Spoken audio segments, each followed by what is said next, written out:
100 गुना बढ़ जाती है आपकी खूबसूरती महज मुस्कुराने से, लेकिन लोग फिर भी बाज नहीं आते मुंह फुलाने से। नमस्कार दोस्तों, मेरा नाम Nitesh Gupta. Welcome to my channel let's be human first.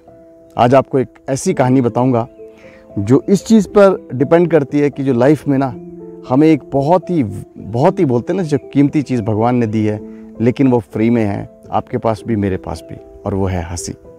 हम लोग जो है ना दोस्तों, हंसी को भी कंजूसी से यूज़ करते हैं और बहुत सारे ऐसे लोग होते हैं ना जिनको देखकर ही आपको दुख होना शुरू हो जाता है क्योंकि वो कभी हंसते नहीं। दोस्तों, एक कहानी बताता हूँ जो हमेशा लाइफ में यही कहती है कि हंसते रहना, दूसरे लोगों को अच्छे से विश करना और सबसे अच्छे से बात करना आपको आपकी ज़िंदगी तक बचा सकता है। तो कहानी ऐसी है दोस्तों। एक बार क्या होता है, एक इंसान होता है जिसका नाम होता है सुमित।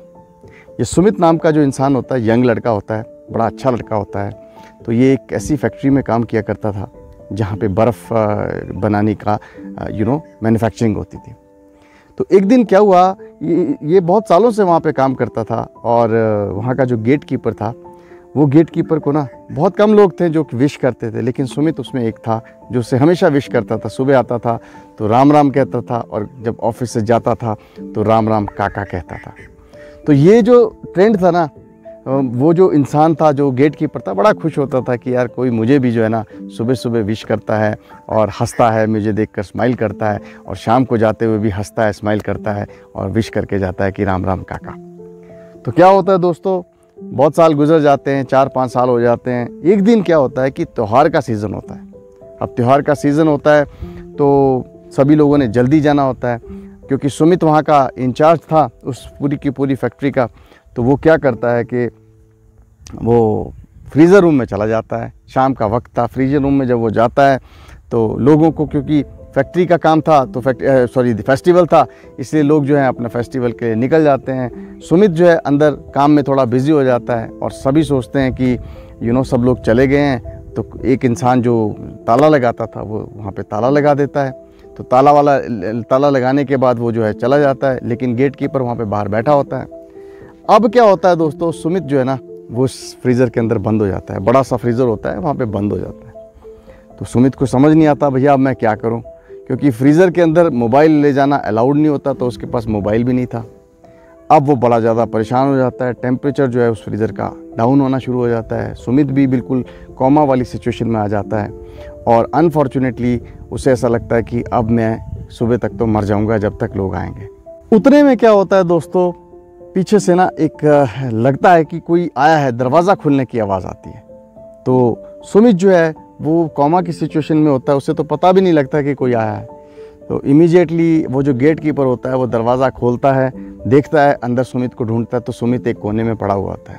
वो उसे फटाफट से बाहर निकालता है, थोड़ा उसके हाथ वगैरह मलता है। फाइनली जब उसका टेम्परेचर, सुमित का टेम्परेचर, बॉडी टेम्परेचर थोड़ा ठीक हो जाता है, उसे चाय वाय देता है। अब सुमित जो है बिल्कुल ठीक हो जाता है। तो सुमित उससे बड़ा सरप्राइज से पूछता है कि भाई एक बात बताओ, सभी चले गए थे, किसी को पता नहीं था मैं अंदर हूँ, तुमने कैसे ये गैस लगाया कि मैं अंदर हूँ? तो जानते हैं वो गेट कीपर ने क्या कहा? गेट कीपर ने कहा, सर इस फैक्ट्री में ना बहुत सारे लोग काम करते हैं, लेकिन कुछ ही लोग हैं जो सुबह आकर ना एक छोटी सी स्माइल देते हैं और मुझे राम राम काका कहते हैं। आप उनमें से एक हैं और आप जाते हुए भी मुझे राम राम काका कहते हैं और स्माइल देते हैं। आज मैंने देखा कि आप वहाँ से आए तो थे सुबह लेकिन गए नहीं, तो मेरे मन में ऐसा ही आया कि कहीं आप अंदर तो नहीं हैं, और इसलिए मैंने दरवाज़ा खोला और चेक किया और आप अंदर ही मिले। तो दोस्तों, ये छोटी सी कहानी ने उस सुमित की जान बचा दी। सिर्फ कैसे कि उसने विश किया, राम राम काका कहता था, स्माइल करता था। तो दोस्तों, इस कहानी से हमें क्या सीख मिलती है कि आप किसी को कुछ नहीं दे सकते ना, कोई दिक्कत नहीं है, लेकिन कम से कम एक हंसी दे दीजिए, एक अच्छा व्यवहार दे दीजिए, उसे विश कर दीजिए। उतने में ही लोग खुश हो जाते हैं दोस्तों। सबके पास सब कुछ है, कोई नहीं चाहता, कोई नहीं मांग रहा आपसे कि भैया आप हमें अपनी गाड़ी दे दो, धन दौलत दे दो। सब ये सोचते हैं कि आप उन्हें कुछ दो या ना दो, लेकिन एक अच्छा व्यवहार कर लो, एक स्माइल दे दो, राम राम काका कह दो, राम राम अंकल जी नमस्ते कह दो। ये सब छोटी छोटी चीज़ें जो है ना दोस्तों, ये आपको लोगों के करीब लेके आती है। आपकी नेचर जो है ना अगर ऐसी रहेगी तो लोग आपसे बात करना पसंद करेंगे। और अगर आप मुंह फुलाए रखोगे, किसी से बात नहीं करोगे, तो लोग बोलेंगे भैया तेरा पैसा तुझी को मुबारक, तेरा डेजिग्नेशन तुझी को मुबारक। जो है लोग आपसे भी बात करना पसंद नहीं करेंगे। तो जो गहना दिया है ना भगवान ने, जिसकी कीमत बेशकीमत ये गहना है, इसको यूज़ करो दोस्तों, और ज़्यादा से ज़्यादा इसको लोगों में बांटो।